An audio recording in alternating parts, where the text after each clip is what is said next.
Reluctant Entrepreneur Tarot. I'm Diane Ideas, Master Certified Coach, and this video takes you behind the scenes of Reluctant Entrepreneur Tarot for 2024 in review. So, one of the questions we get about tarot is like, how do we actually use it? So, something that's common for those of you who are familiar with tarot are spreads. So, whether you're doing a year in review, like for example, that I'm doing for 2024, or you're doing something where you're looking ahead, so perhaps looking ahead to 2025 or past, present, future, looking at the quarters. Tiffany on Instagram does the three card spreads. So this week, last week, and next week. So kind of looking forward, looking back. Traditionally, tarot will have multiple cards into play.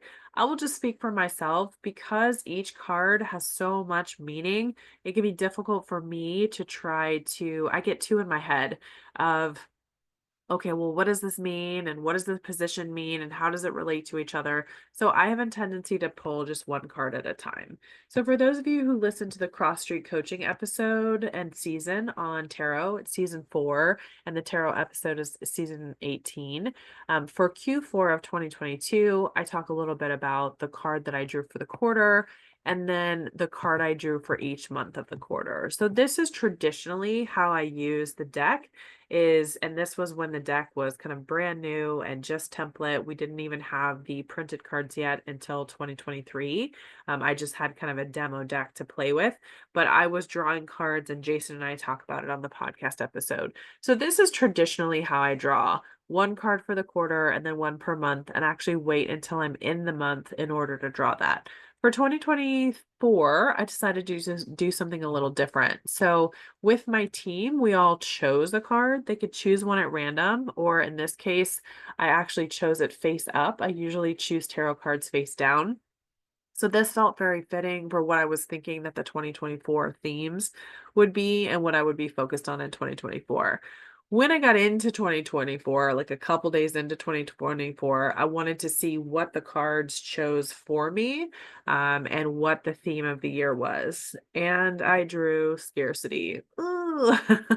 Scarcity is a tough one. I mean, this is correlated with the moon. And the moon is not a bad card. There's no bad cards in tarot. There are some like closure or failure or doubt that make you wince a little bit. And the moon is kind of on the line there. So looking at scarcity, I was like, well, I was in conversation with someone. I was in the same space with someone. I was like, maybe this card is for them and it's not for me. So I actually switched decks and shuffled and really focused on, okay, what is my focus for 2024? Bam, scarcity. So this also reveals why I draw one card at a time because my cards tend to repeat themselves. Reluctant Entrepreneur Tarot only has the major arcana, so there's just 22 cards in the deck. Traditional decks have 78 cards, but even with the 78, I'll shuffle them, shuffle, shuffle, shuffle, and I'll pull the exact same card right out. So it was clear, very clear, painfully clear that scarcity was my theme for 2024. So there's a separate video on the scarcity card. If you check out reluctantentrepreneur.com or the YouTube channel, there's a video that goes more into depth on scarcity. But essentially, the idea of scarcity is how can you use it? How can you use what feels like that tightening, that constricting, but it's just part of a natural part of the cycle, maybe a closing part of the cycle, a time to trust your intuition. So, in addition to drawing the card for the year, I decided to draw for each month and the quarter. And that's something that I haven't done before, but I went ahead and did. So, for Q1, I drew closure, which this is the death card. So, having drawn scarcity for the year and then drawing death for Q1, I was like, man, what am I getting myself into? I wasn't particularly surprised. January was sales. That absolutely made sense to be focusing on sales at the beginning of the year. Also, if this was going to be a year of closure and scarcity, that sales focus was going to be necessary. Money makes sense. Looking at the structures, the foundation, where's my money coming from? There's also with the money card, there's a tie-in of faith and also finances. So how am I following my intuition, which is kind of underlying in a theme in the scarcity card and looking from a money perspective.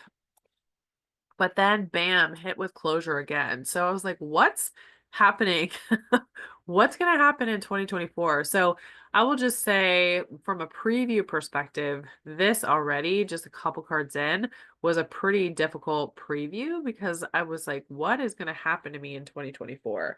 I think if I had just drawn this when I was in the actual season of it, so this would say, like, okay, for Q1, it's closure, for March, it's closure. I think it would have felt more validating and not so scary because it would just be contained within a month. So from the beginning, I was kind of feeling like, oh, maybe this isn't a good idea. But I went ahead and I kept going because I had already started. Boom, closure again. So looking at a lot of, I was not sure what to expect. It did end up being a year of a lot of endings. And the idea closure is not a bad card, it's the death card. So it's the idea of like death leads to rebirth. But at the same time, it looked at a lot of kind of personally and professionally what's going to be ending. And in the first days of January of 2024, I had some ideas what some of those would be. But this ended up being, as Parker Cullum says, a hell of a year and had a lot of closure in it. So then patterns, not surprisingly, I mean, we're already seeing that pattern of closure. And of course, not surprisingly, this is going to be a time to potentially like withdraw and reflect and look at from an identity perspective what's coming up. Because if I have all these closures potentially in my personal and or professional relationships, there's also going to be that time to step away and reassess how are my patterns serving or not serving me. Again, identity coming up as a theme. Speaking of patterns, balance. So this was an interesting one. After all that reflection on identity and closure, how am I balancing kind of that work-life balance? Balance usually comes up as well as kind of a break in between some of the harder cards or in a harder season. Again, closure. So I was feeling a little freaked out at this point. Identity comes up again. We have a clear theme there. Closure again. Sales. So again, with the repetition, as you see, this is part of why, and from a spread perspective, I don't do kind of, oh, let me put 12 cards out for the year. I just go ahead and reshuffle because my cards like to repeat themselves. Money again is a repetition. This is the first time executive dashboard makes sense kind of at the end of the year, that examination and reassess, and then bringing up that money again. So this was a bit daunting. I'm going to be honest. It kind of burned me from doing the year preview because it was a little bit frightening. So themes, obviously scarcity was the draw twice for the year. You see closure a number of times. So the idea that there were going to be a lot of different closures. And this was true, whether there were, personally and professionally, there was a theme of people actually passing away, clients retiring, budgets getting cut.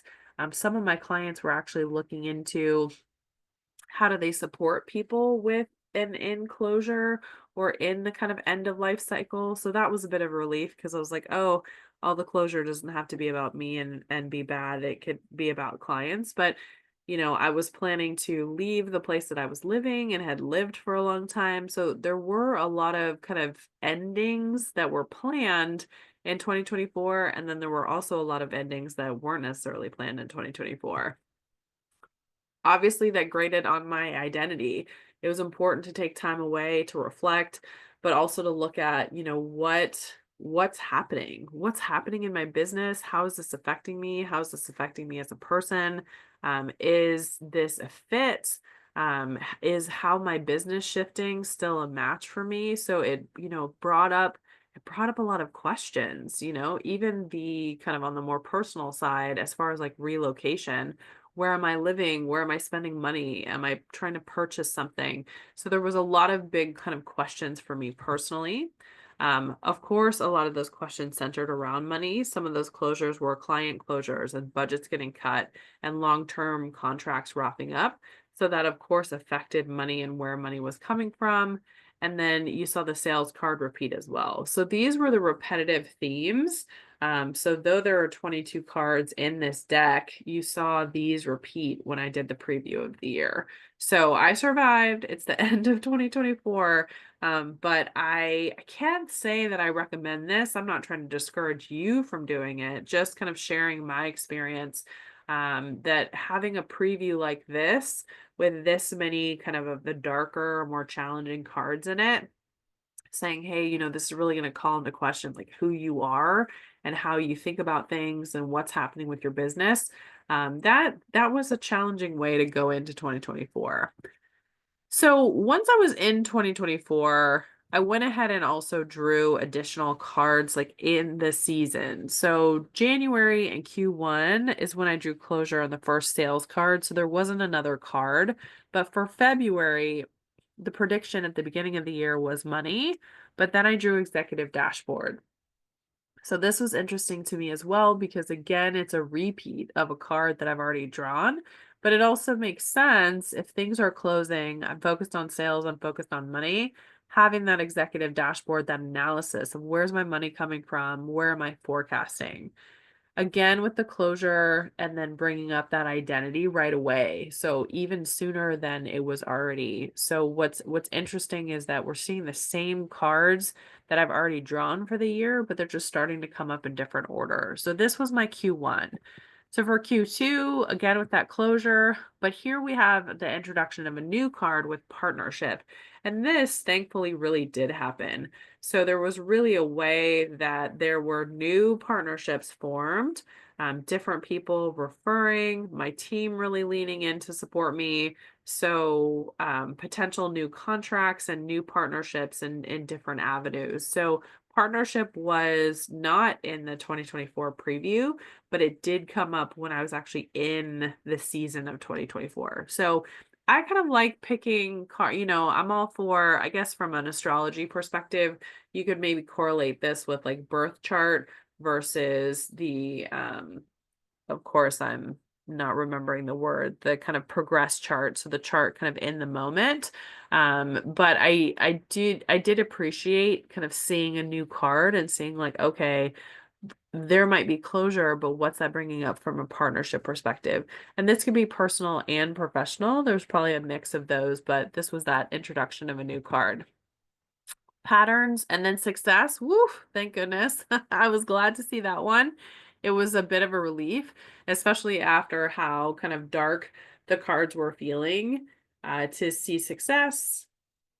And then we see patterns again. So it's interesting to me how both the repetition of cards I drew in the past and then cards I drew in the present, I was seeing kind of patterns, and patterns are often what you're examining on the executive dashboard. So taking a look at those and seeing, and patterns is also associated with the Wheel of Fortune and that cycles. So how it plays out. So what we're not looking at here as we look month to month is the scarcity card, so the moon card, but the whole kind of sense of the moon is that there are cycles, and if we know our patterns, we can use them to our advantage. Executive dashboard coming up again. Sales, executive dashboard. So seeing a lot of repeats with the second card. I think executive dashboard did come up later in the year. I think it was the November card, but here it's coming up a lot more often, which makes sense. Dealing with closure, identity, looking at patterns, a lot of what you're looking at or what I'm looking at is the data. So what is the data telling me and how do I make my way through this year and navigate in a way that better serves me? Then failure. This one was hard, but I was like, well, we've been flirting with it this whole year. So this is the tower. It was kind of like, yep, you know what? Let's just kind of take this thing down. So this year had some real challenges. I mean, I'm glad I drew the success card before I drew the failure card. But at the same time, this was at least a low point from the cards perspective. So I was glad the failure wasn't in the preview, but at the same time, I was like, well, maybe this is a point where I can turn these things around. Again, with the identity, again, with the partnership again, identity, and then partnership. So as you see, partnership really came in a dominant way, definitely in Q4.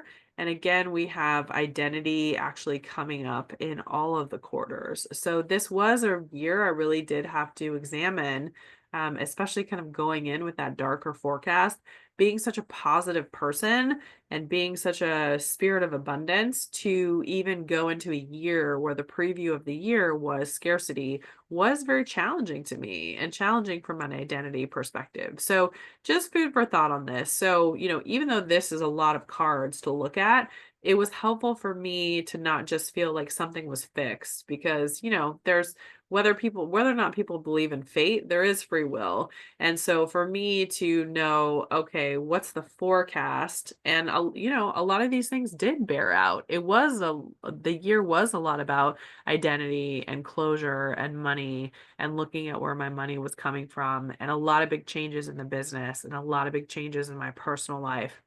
They weren't necessarily fun changes. So they had that feeling of scarcity or like death and rebirth. So I do really feel like the original cards held true. But with the exception of that kind of failure one that I think was in August, at the same time, it was helpful for me to just look out and see, okay, there's other things happening, potential partnerships, more of an examination of my identity. And the reality is that, 2024 just ended. And, the thing with the moon is that it's all about our intuition. Everything is not what it seems. I'm likely still kind of learning the lessons from 2024. So, just to recap, partnership came up in a major way. Identity repeated itself. Executive dashboard became more prominent. So, these were a couple of the cards that showed up in a stronger way. And then success and failure made an appearance that weren't there before. But as you can see, this is only a couple of the cards. It's probably less than half of the deck, which is part of why I choose one card at a time because my cards tend to repeat themselves. So from a year in review perspective, it was a challenging year. I did have to tap into and really listen to my intuition. I did have to watch my attitude. So it wasn't solely about kind of the scarcity as opposed to the abundance, trying to tap into that divine feminine, recognize the cycles, move with the cycles, what needs to close, what's time to end, I'm very thankful with Hawthorne Union that it has been a season and multiple seasons of abundance. And this was a more challenging year looking at kind of what things are coming to an end, what budgets are being cut, what does the future look like, and what needs to kind of close and won't make it into the next round. So this was a challenging theme, but definitely a prevalent theme, and it did lead to questions about kind of entrepreneurship. Can I have a certain quality of life? Is that something I can do? Who am I if I'm in this scarcity phase when I normally am in such an abundance phase?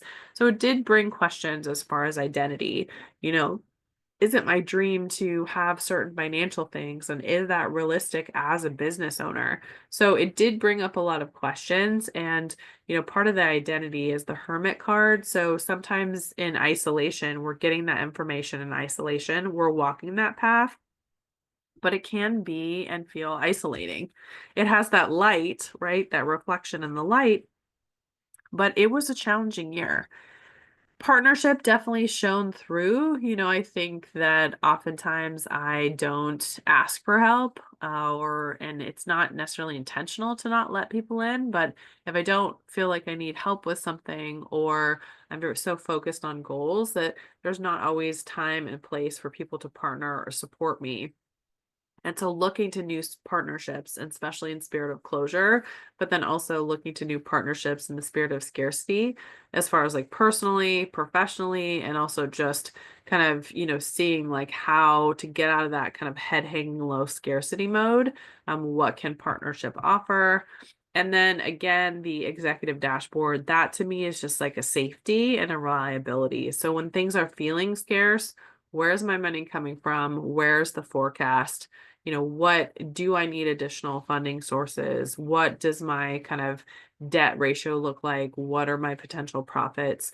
If I have clients whose budgets are cut, that didn't necessarily affect this year, but it will potentially affect 2025. So these are kind of the cards that ended up being the most prevalent. Some of them were in the preview of 2024, and some of them came up in 2024 itself. So just food for thought on my kind of year in review and how that process went. If you'd like to learn more, check us out on Instagram or online at reluctantentrepreneurtarot.com. If you want to purchase something like this where we do a spread for you, you can kind of choose past, present, future, looking at your quarter.